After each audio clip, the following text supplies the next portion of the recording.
নমস্কার বন্ধুরা, welcome back to my channel Champa Rannaghar. আজ আমি আপনাদের সঙ্গে শেয়ার করব দুর্দান্ত স্বাদের কাতলা মাছের ঝোল, তাও আবার সবজি দিয়ে খুবই সহজ সরলভাবে তৈরি করে দেখাবো জিরে আদা বাটা দিয়ে। এই গরমে এই মাছের ঝোল খেতে লাগবে অমৃতের মতো। তার জন্য এখানে 5 পিস নিয়ে নিয়েছি কাতলা মাছ। কাতলা মাছগুলোকে আমি লবণ হলুদ দিয়ে মাখিয়ে নিচ্ছি। প্লিজ বন্ধুরা প্রথম থেকে শেষ পর্যন্ত ভিডিওটি দেখবেন। ভিডিওটি কিন্তু বেশ ইন্টারেস্টিং। খুব কম তেল মশলায় তৈরি করে দেখাবো আজকের হেলদি টেস্টি পাতলা জিরে আদা বাটা দিয়ে কাতলা মাছের ঝোল। এখন দেখুন মাছগুলোকে খুব ভালো করে মেখে নিয়েছি লবণ আর হলুদ দিয়ে। এবার এটাকে সাইডে সরিয়ে রাখছি। রেখে কড়ার মধ্যে তেল নিয়ে নিয়েছি, তেলটা গরম হয়ে গেছে। সর্ষের তেল নিয়ে নিয়েছি, তেলের মধ্যে মাছগুলো দিয়ে দেবো। মাছগুলোকে হালকা লালচে করে ভেজে নিতে হবে।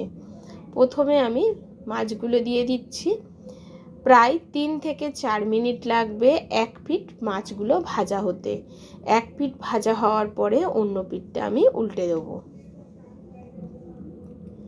দেখুন এক পিঠ ভাজা হয়ে গেছে, এবারে অন্য পিঠটা উল্টে দিচ্ছি। বন্ধুরা আপনারা কিন্তু এতদিন সবজি দিয়ে রুই মাছের ঝোল খেয়েছেন।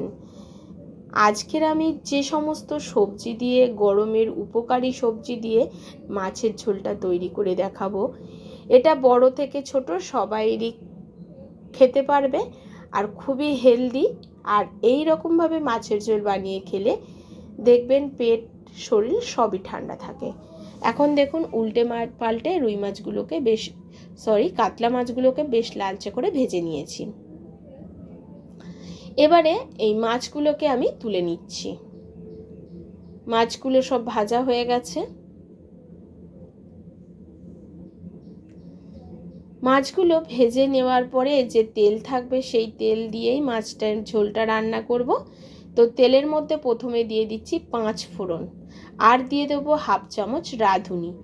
এই রাঁধুনি আর 5 ফোড়ন তেলের মধ্যে প্রথমে ফোড়ন দিতে হবে। ফোড়ন থেকে যখন একটা সুন্দর গন্ধ বেরোবে তখন এর মধ্যে দিয়ে দেবো সবজি।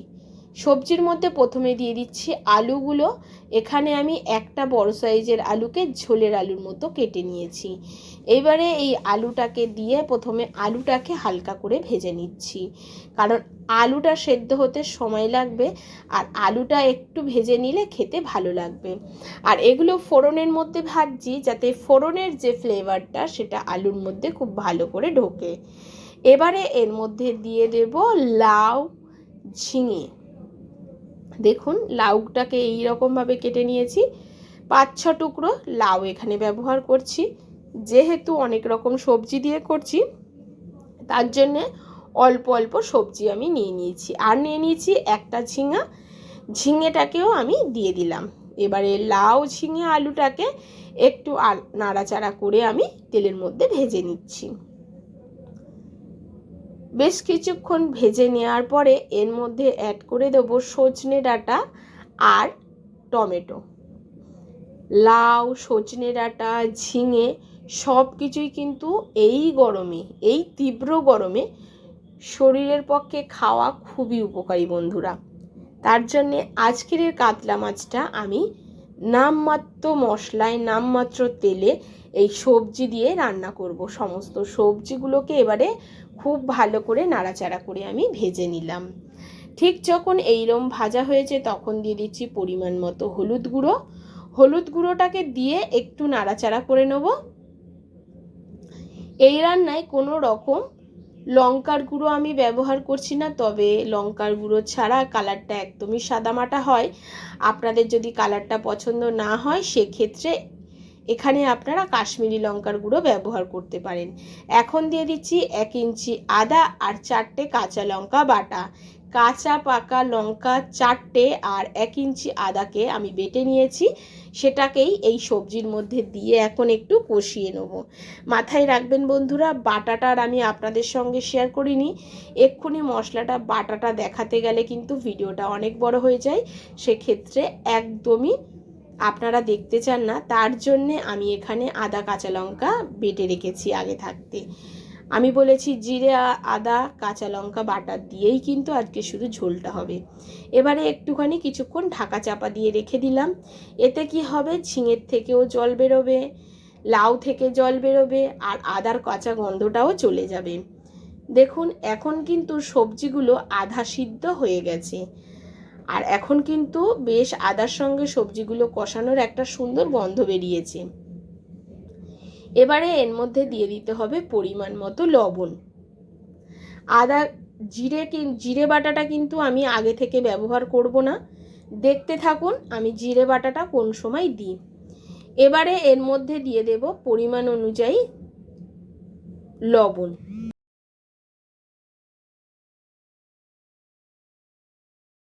লবণটাকে দিয়ে এবারে খুব ভালো করে এই সবজিগুলোকে আমি কষিয়ে নিচ্ছি। দেখুন সুন্দর মতো সবজিগুলোকে কষিয়ে নেওয়ার পরে এবারে দিয়ে দেবো ঝোলের পরিমাণ অনুযায়ী জল। সবজিগুলো কিন্তু বেশ মজে গেছে। এ সময় কিন্তু বাজারে বেশ সুন্দর কচি লাউও পাওয়া যায় আর কচি ঝিঙাও পাওয়া যায়।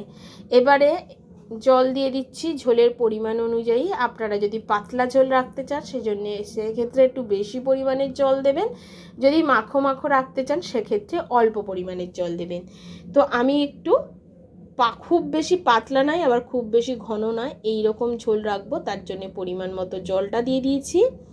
জলটা দিয়ে দেওয়ার পর এখন আমি ঢাকা চাপা দিয়ে রেখে দেবো কিছুক্ষণ।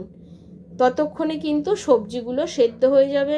প্রায় মিনিট 5 পরে আমি ফিরে এলাম, আর দেখুন বেশ সুন্দরভাবে ঝোলটা ফুটে গেছে আর সবজিগুলো কিন্তু ইতিমধ্যে সেদ্ধ হয়ে গেছে। আপনাদেরকে দেখায় আলু কিন্তু পুরোপুরি সেদ্ধ, লাউও সিদ্ধ হয়ে গেছে, আর ঝিঙে তো সিদ্ধই হয়ে যায় খুবই তাড়াতাড়ি, ডাঁটা ঝিঙে।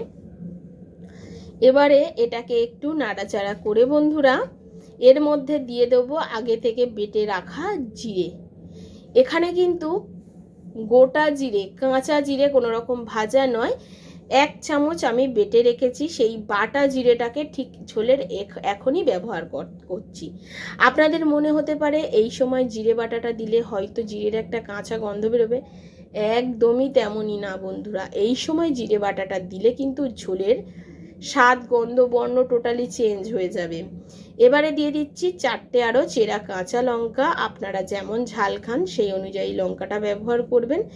এবার ঝোলটাকে একটু নাড়াচাড়া করে দিচ্ছি, আর যখনই দেখুন ফুটছে তখনই এর মধ্যে ভেজে রাখা মাছগুলোকে দিয়ে দিচ্ছি।